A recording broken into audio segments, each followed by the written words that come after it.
Jericho Rosales, magpapakilig sa campaign rally sa Daet, Camarines Norte. Fans, sabik nang makita ang kanilang idol. Isa na namang star-studded at full of energy na event ang magaganap sa Daet, Camarines Norte ngayong 3 ng Abril taong 2025, at guess who's coming to town? Jericho Rosales is back to set hearts racing at the Ako Bicol Party List campaign rally. Jericho, muling BIBIDA sa kampanya. Kahapon pa lang, spotted na si Jericho sa Bicol International Airport, at agad itong nag-trending. Hindi lang dahil sa kanyang presence, kundi dahil sa kanyang passion to inspire. Sa kanyang interview, sinabi niyang excited siyang makasama ang mga taga-Daet at suportahan ang mga adbokasiyang tunay na para sa masa. Bilang ambasador ng Ako Bicol Party List, layunin ni Jericho na hikayatin ang publiko na maging aktibong botante at suportahan ang mga programang may tunay na puso para sa bayan. Pero teka, hindi lang to basta kampanya, this is a full-on fan celebration. Motorcade dagdag grand performance katumbas Superstar Night. Oo, you heard that right. Magsisimula ang event sa isang grand motorcade, kung saan manggana si Jericho at ikot sa mga pangunahing kalsada ng Daet para salubungin ang kanyang mga tagahanga.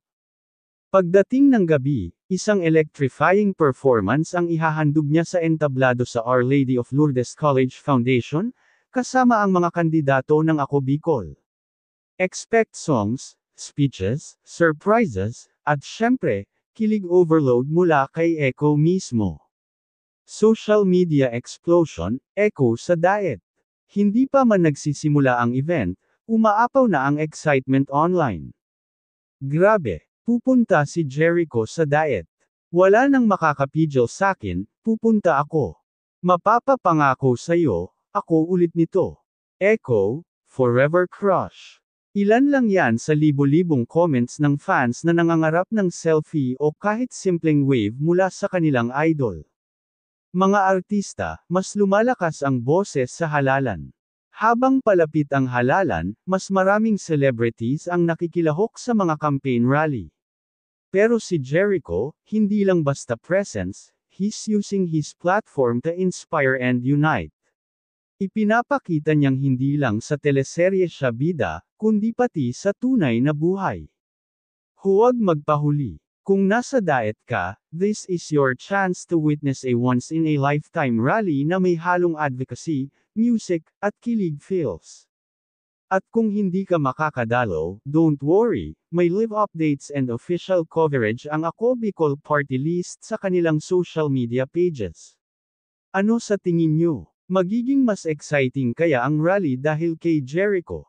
Comment your thoughts and don't forget to like and subscribe for more exclusive showbiz updates, celebrity sightings, at tunay na kwentong pampulitika na may kilig. This is Star Talk Spot, where real stories and real stars shine.